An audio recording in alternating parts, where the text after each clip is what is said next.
tin lệ mùa tin rin nào nào kề si đông lúa tên si không sai rê lòng u mà ngày là đuôi khá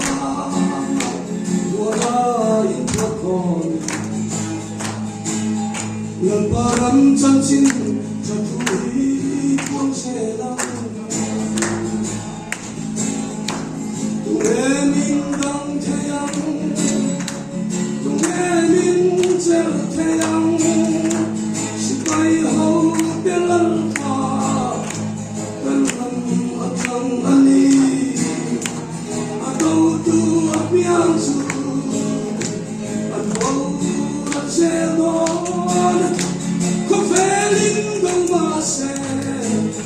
Lebaran asal sedo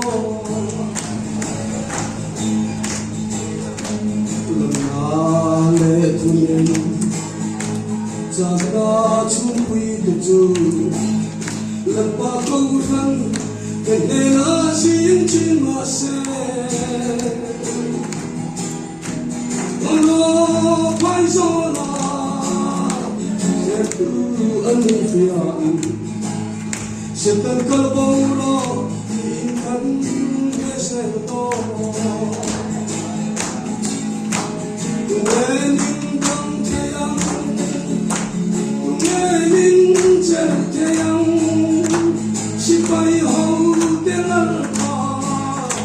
Kalam atang ani Atau tu apian su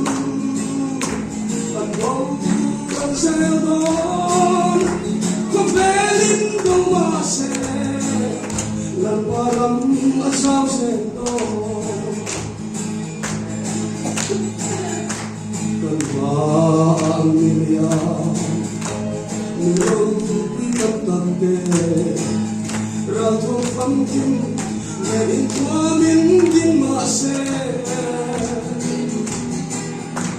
David dapat yan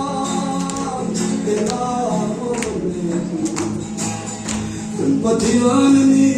hallelujah, amen. Tungeling kang teyang, tungeling teyang, sipai hau telar pa, kalam